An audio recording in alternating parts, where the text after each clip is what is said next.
Hello दोस्तों, कैसे हैं आप सभी। तो आज हम आपको सेल का वो पार्ट पढ़ाने वाले हैं जो बहुत ही मेन है।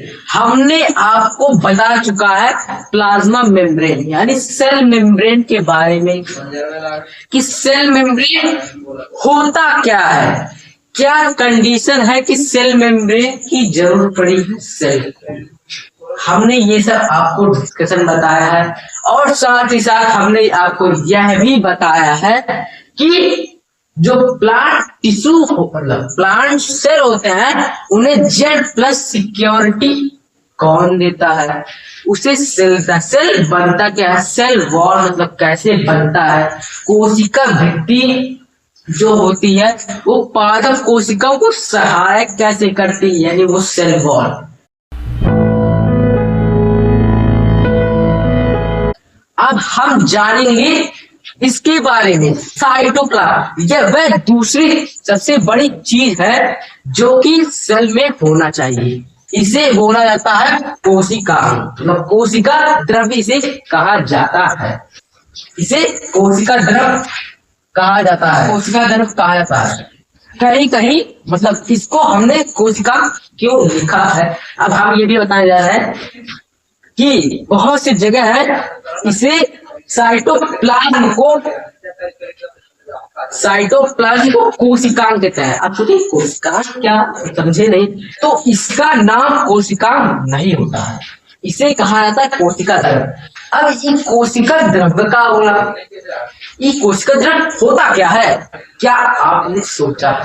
हमने आपको सेल मेम्ब्रेन के बारे में बताया तो उसमें हमने आपको कहा था क्या, सोचिए क्या हमने आपको कहा था कि हमारे सेल में पाए जाने वाले जो अंदर बाहर अंदर जाने के लिए मतलब जो प्रक्रिया होती है विसरण एवं प्रसरण जो कि डिफ्यूजन ऑस्मोसिस होती है वो किनके बीच में होती है, वो बाहरी पर्यावरण और साइटोप्लाज्म यानी कोशिका द्रव्य के बीच में होता है। तो कोशिका द्रव्य वह पार्ट है जो कि बाहरी पर्यावरण से दूर साइटोप्लाज्म के अंदर और हमारे मेन मुख्य जगह जो न्यूक्लियस है हमारे सेल का उसके नीचे पाया जाता है। अब ये सेल जो मतलब सेल द्रव्य यानी कोशिका द्रव्य ये होता क्या है, इसके अंतर्गत क्या पाए जाते हैं, इसे बहुत जगह कोशिका कहते हैं। क्यों कोशिका कहते हैं, इसके अंतर्गत क्या क्या पाया जाता है, क्योंकि आपने बहुत सारा नाम सुना होगा इसका। इसे बहुत लोग माइट्रोकांड्रिया, इसे मतलब इसे कोशिका राइबोसोम क्रोमोसोम नाम से बुलाते हैं, लेकिन यह टोटली गलत है। इतना आपको समझ में आया। तो अब हम जानेंगे टोटली फुल्ली कॉन्सेप्ट के साथ। अब आप आ जाइए क्योंकि हम आ गए हैं तो अब खत्म हो जाएगा सेल का यह पार्ट साइटोप्लाज्म। तो देखिए साइटोप्लाज्म कोशिका द्रव कहा जाता है।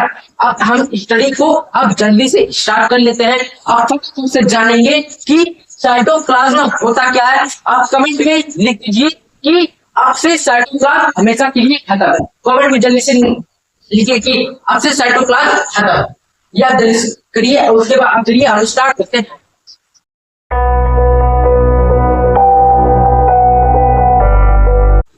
अब देखिए सबसे पहले साइटोप्लाज्म होता क्या। हमने अभी आपको में बता दिया था कि जो साइटोप्लाज्म होता है वह क्या होता है, वह हमारा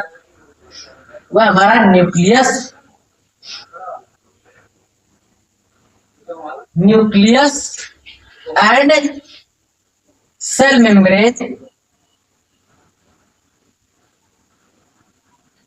के बीच में पाया जाता है। अब इसके बीच में क्या न्यूक्लियस क्या हमारा केंद्रक,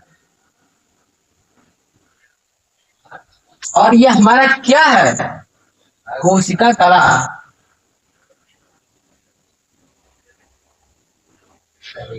ये इसे कोशिका झिल्ली के भी नाम से जानते हैं।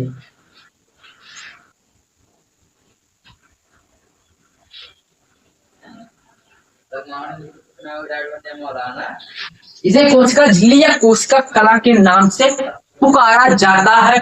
और आपको ये पूरा फुल्ली ध्यान देना है इसके नाम में, सेल मेम्ब्रेन के। जिसने भी सेल मेम्ब्रेन का मतलब लेक्चर नहीं देखा है, अटेंड नहीं किया है, तो सबसे पहले इस साइटोप्लाज्म के पहले वो जाके सेल मेम्ब्रेन, प्लाज्मा मेम्ब्रेन का लेक्चर देख के आए, और उसके बाद उसमें जो विसरण प्रसारण होता है क्रिया, उसका लेक्चर देख के आए। उसके बाद हम जो जेड प्लस सिक्योरिटी है उसमें सेल वॉल है, इसके बारे में देख के आए। अगर आप वो सब नहीं देखेंगे, आप डायरेक्ट इस वीडियो को देखेंगे तो आप कंफ्यूजिंग हो जाएंगे सेल वॉल होता क्या है, क्योंकि इसमें सेल वॉल और न्यूक्लियस का बहुत बड़ा रोल अदा होता है, तो आपको ये जानना जरूरी है।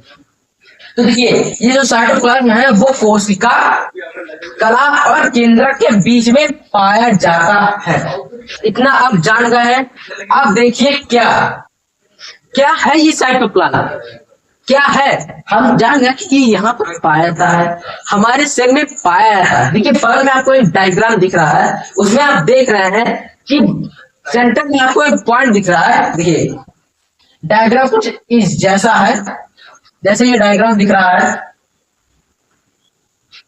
आपको डायग्राम दिख रहा है, और डायग्राम में आपको यहाँ पर कुछ ऐसे सेंटर पॉइंट का दिख रहा है, सेंटर पॉइंट का दिख रहा है। अब ये क्या है हमारा, यही है हमारा न्यूक्लियस। हमने आपको बता दिया कि ये हमारा न्यूक्लियस, ये हमारा न्यूक्लियस, और इसके जो सेल का है ये जगह है। तो देखिए आप देखे होंगे यहाँ सेल के पार्ट को कुछ ऐसी मोटी परत दिख रही है। अब वो परत क्या है, हमारा सेल मेम्ब्रेन प्लाज्मा। इस डायग्राम को बना लीजिएगा क्योंकि ये आपके लिए वेरी फुल्ली इम्पोर्टेंट है। आपको ये जानना बहुत जरूरी है, क्योंकि आपको बिना डायग्राम के आपको ये सेल का चैप्टर बिल्कुल नहीं समझ में आएगा। इतना आपको ध्यान में रखना है, क्योंकि इसमें आप पढ़ेंगे क्या, हमारा माइटोकॉन्ड्रिया, हमारा राइबोसोम, क्रोमोसोम, लाइसोसोम, कार्डियोसोम, हमारा एंडोप्लाज्मिक रेटिकुलम, उसी में आने वाले हर ऑर्गेनेलिज के बारे में हम जानेंगे। अभी ऑर्गेनेलिज क्या होता है, आगे रुकिए, आगे हम आपको समझाएंगे ऑर्गेनेलिज होता क्या है। अब देखिए ये हमारा प्लाज्मा मेम्ब्रेन और न्यूक्लियस। अब इसके बीच में कुछ आपको तैरता हुआ चीज, कुछ ऐसी आपको आकृति, कुछ ऐसा बड़ा सा चीज, कुछ ऐसे तैरते हुए कुछ पार्टिकल्स दिखाई देते हैं। वो पार्टिकल्स क्या है, वही पार्टिकल्स क्या है, सोचा कभी? और वही पार्टिकल्स कुछ और नहीं है, वही है हमारा साइटोप्लाज्म। इतना आपको समझ में आया? फुल्ली कॉन्सेप्ट के साथ एकदम बेसिक से एकदम डायग्राम के हिसाब से आप समझ गए कि साइटोप्लाज्म होता क्या है। अब इसी के हिसाब से अगर इसका डेफिनेशन बनाया जाए तो साइटोप्लाज्म न्यूक्लियस और सेल मेम्ब्रेन के बीच में पाए जाने वाला वह द्रव्य जिसमें और बहुत सारे ऑर्गेनेलिज यानी कोशिकांग पाए जाते हैं, उसे कहते हैं कोशिका द्रव्य। तो अब हम जानेंगे क्या, अब हम जानेंगे साइटोप्लाज्म के अंदर क्या क्या पाया जाता है। हमने तो बोल दिया कि माइटोकॉन्ड्रियम, लाइसोसोम, राइबोसोम, ये सब ऑर्गेनेलिज पाए जाते हैं। लेकिन एक क्वेश्चन है कि हमने देखा है कि जो सेल होता है वो दो प्रकार का होता है। कौन सा दो प्रकार का, वो नहीं कि प्रोकैरियोटिक यूकैरियोटिक, उसकी बात नहीं हो रही, क्योंकि हम जो ये सब पढ़ेंगे वो सब यूकैरियोटिक की होती है, क्योंकि प्रोकैरियोटिक में सब पाया ही नहीं जाता है, सिंपल सी बात। अब देखिए जो यूकैरियोटिक है इसमें भी दो टाइप के होते हैं। कौन सी कोशिका, पादप कोशिका, animal cell and plant cell, पादप कोशिका और जंतु कोशिका। अब देखिए कि जो न्यूक्लियस और प्लाज्मा मेम्ब्रेन है, क्योंकि हमने अभी एक जो आपको डायग्राम बनाया है ये किसी और का नहीं, ये कह सकते हैं आप इसे 95% कह सकते हैं कि ये प्लांट सेल का नहीं है, ये एनिमल सेल का है। देखिए आप 5% कह सकते हैं कि ये मतलब प्लांट सेल का है, क्योंकि इसमें मैंने निश्चित नहीं किया था आपको। लेकिन जो साइटोप्लाज्म होता है, साइटोप्लाज्म मतलब जो प्लांट सेल होता है, एनिमल सेल में अलग अलग जगह पाया जाता है। हाँ पाया तो इनके बीच में ही पाया है, थोड़ा डिफरेंसेस रहते हैं, वो डिफरेंसेस मैं आपको बता देता हूँ। देखिए माना कि इतना समझ में आया। अब कुछ ऐसे ही आपको डायग्राम दिखते हैं, किनके, एनिमल सेल कुछ ऐसे दिखते हैं, इनका ये सेंटर पॉइंट, इनका ये सेंटर पॉइंट, ये हमारा सेल मेम्ब्रेन, सेल मेम्ब्रेन। अब जो जानते हैं कुछ ऐसे ऑर्गेनाइज होते हैं वो प्लांट सेल में पाए जाते हैं, लेकिन हमारे एनिमल सेल में पाए जाते हैं। तो वही कुछ इसी का डिफरेंसेस रहता है, वही जानना जरूरी है। आपको बेसिक से अभी बता देता हूँ इसको, क्योंकि इसका बहुत बड़ा होगा। अगर आपको इस टॉपिक यानी इस लेक्चर में जितने भी आपको ये समझा देंगे, अगर इसमें जितने भी हमने समझा अगर उसका कोई भी क्वेश्चन ना आए तो मेरा नाम बदल दीजिए, क्योंकि इसमें जितना पढ़ाया जाएगा उसके अकॉर्डिंग जितने भी क्वेश्चन आएंगे आपके टेस्ट एग्जाम में, टेस्ट में, तो फुल्ली आप कॉन्सेप्ट तक आप पे उठाइए और लिख दीजिए जैसे हमने आपको बताया। अगर आप पूछ लेगा व्हाट इज द साइटोप्लाज्म, जीव द्रव यानी कोशिका द्रव होता क्या है, तो आप क्या लिखेंगे, लिखेंगे प्लाज्मा मेम्ब्रेन या सेल मेम्ब्रेन, मतलब हमारा जो कोशिका कला होता है और केंद्र के बीच में पाए जाने वाला वह द्रव्य जिसमें बहुत सारे ऑर्गेनेज यानी कोशिका पाए जाते हैं, उसे क्या कहेंगे, बताओ उसे क्या कहेंगे, उसी को कहेंगे कोशिका द्रव। क्या कहेंगे, कोशिका द्रव। सुन ले दिया तो इसको क्या कहें, कोशिका द्रव। यस, कोशिका द्रव इज द राइट आंसर, क्योंकि ऐसे ही क्वेश्चन पूछे जाएंगे और आपको ऐसे ही जवाब दे जाएंगे। अगर आप इसे डायग्राम के हिसाब से दिखा देंगे तो और अच्छी बात है, जो टीचर रहेगा वो आपको वेरी गुड की जगह एक्सलेंट दे देगा। लड़का बड़ा होशियार है, थोड़ा स्टाइल लगा के बता रहा है, बहुत अच्छी बात है, मैं इसे वेरी गुड की जगह एक्सलेंट दूंगा। अब जानते हैं हम ये जो प्लांट्स जो एनिमल सेल है, इसे मैं एसीपीसी करके लिख दिया हूं, एसी प्लांट सेल एनिमल सेल। अब जो प्लांट सेल रहता है इसमें ये रिक्तिका के बाद मतलब रिक्तिका में पाया जाता है। वैसे रिक्तिका क्या होता है, हमारा पेस्टिसाइड्स होते हैं रिक्तिका लवक, ये सब चीज में पाया जाता है। और बाकी जो हमारा एनिमल सेल में होता है वो ऐसे ही पाया जाता है, लेकिन प्लांट सेल जो होता है उसमें थोड़ा अंतर पाया जाता है, रिक्तिका में पाया जाता है। अब देखिए जो ये हमारा न्यूक्लियस है, देखिए मैं आपको ये जो साइटोप्लाज्म है इसमें आपको पूरा साइटोप्लाज्म पढ़ाऊंगा, लेकिन इसमें पाए जाने वाले जो ऑर्गेनेज होंगे इसे मैं नहीं पढ़ाऊंगा, क्योंकि इसे पढ़ाऊंगा तो ये वीडियो एक वन शॉट वीडियो हो जाएगी। लेकिन मैं चाहता हूं आप वन शॉट वीडियो अभी कवर ना करें, आप इसे छोटे छोटे वीडियोस में शॉर्ट वीडियो में पढ़े और बढ़िया से कॉन्सेप्ट करके पढ़े, क्योंकि ये जब चैप्टर खत्म होगा तब मैं इसका बनाऊंगा एक वन शॉट, जिसमें आपको बढ़िया से मतलब जैसे एग्जाम क्वेश्चन रहता है उसको मैं कवर करा दूंगा, और साथ में इसका पता थोड़ा डिफरेंस मतलब इसमें थोड़ी थोड़ी चीजें बता दूंगा। उसके बाद आपका कराऊंगा रैपिड रिवीजन।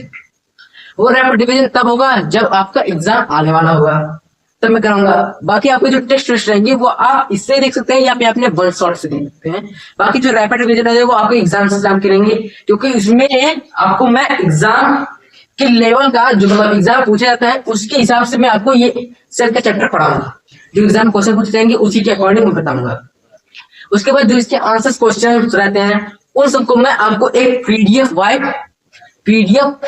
वाइज आपको एक वीडियो दूंगा, जिसमें आपको मैं MCQ, short type question, very short type question, long type question करा दूंगा। बस इतना ही। अब जानते हैं इसके मतलब इंट्रो तो जान गए क्या होता है। अब देखते हैं कि इसमें कैसे कैसे पार्टिकल्स पाए जाते हैं। आप जानते हैं कि ये प्लाज्मा मेम्ब्रेन है, ये मतलब थोड़ा बॉडीगार्ड ऑर्गन है, आने जाने वाला काम करता है। तो इसमें कुछ मतलब इसमें अंदर जो पार्टिकल आते हैं, इसमें कुछ आपके निर्जीव पार्टिकल्स आ जाते हैं, कुछ सजीव पार्टिकल्स आ जाते हैं। अब सजीव पार्टिकल्स में कैसे आते हैं, निर्जीव पार्टिकल कैसे आता है, वो हम आपको ओसोसिएशन और डिफ्यूजन बता दिया है। अगर जिन्होंने भी और देखिए पार्टिकल्स जो होते हैं उसमें देखिए आपको सजीव पार्टिकल्स और निर्जीव पार्टिकल्स दोनों आपको दिखेंगे। अब ये सजीव पार्टिकल्स होते हैं, इसमें कैसे पता चलेगा कि सजीव पार्टिकल्स है, कैसे पता चलेगा कि निर्जीव पार्टिकल्स है, सजीव पार्टिकल्स को क्या कहते हैं और निर्जीव पार्टिकल्स को क्या कहते हैं। अब ये जानिए, मैंने आपको बताया था कि जो प्लाज्मा मेम्ब्रेन मतलब प्लाज्मा मेम्ब्रेन नहीं, प्लांट सेल होते हैं उसमें जो कोशिकांग मतलब सॉरी साइटोप्लाज्म होता है वो रिक्तिका के चारों ओर क्रम में पाए जाते हैं, यानी रिक्तिका के पास पाई जाती है।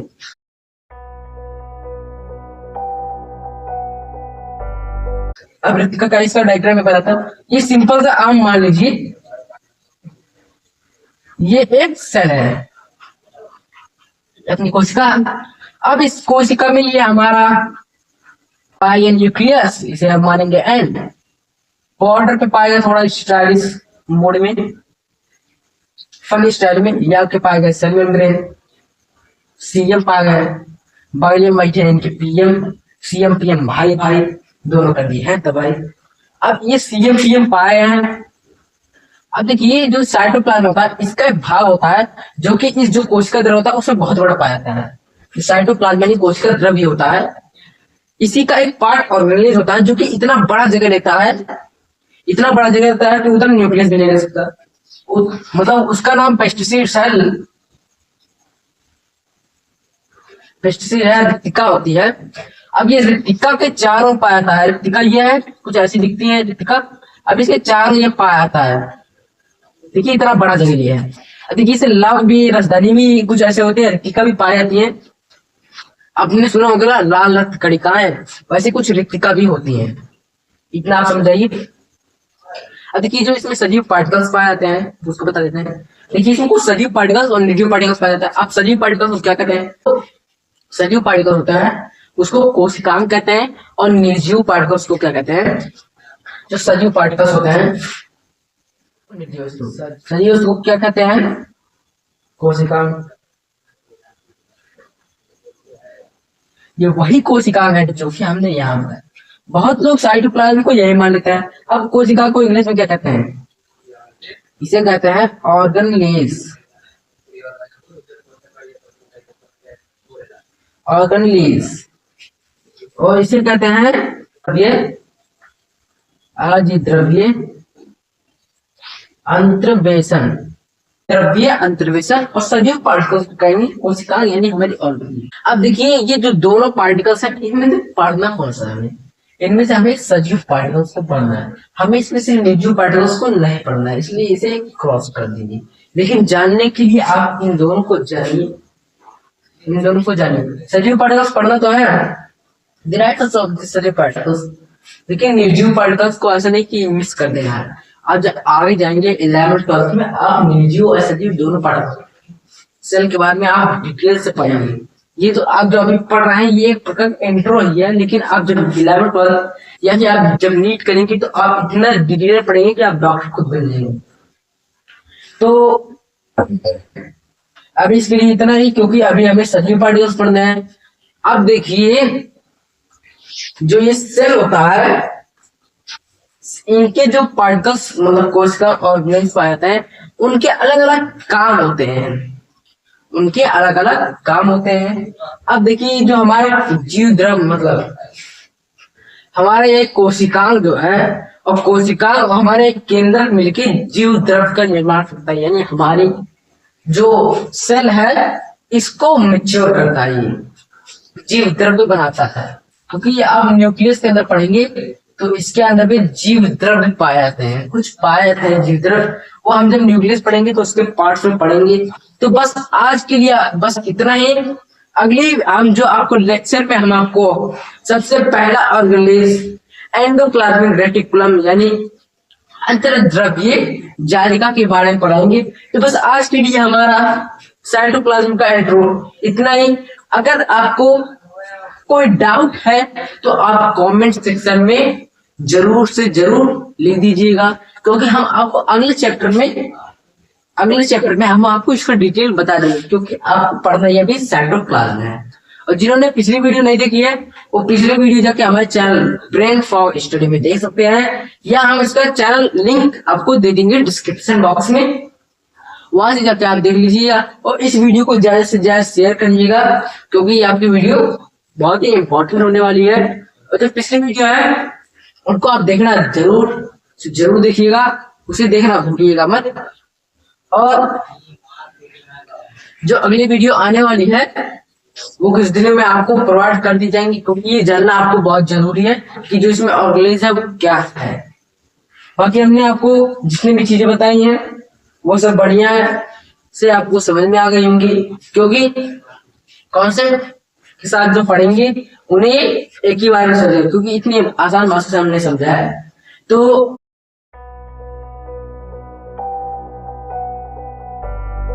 अब हम मिलेंगे आपको अगले चैप्टर में, और आप अभी कमेंट में अभी भी लिख दीजिएगा कि मैं साइटोप्लाज्म को खत्म कर दूंगा, साइटोप्लाज्म को इतने आसानी से खत्म कर दूंगा। ये सब आप लिखिएगा कमेंट में। तो बस अब तक के लिए धन्यवाद। जय हिंद जय भारत। अब हम मिलेंगे आपको अगले वीडियो एंडोप्लाज्मिक रेटिकुलम में। तो इस वीडियो को लाइक और शेयर जरूर करेगा।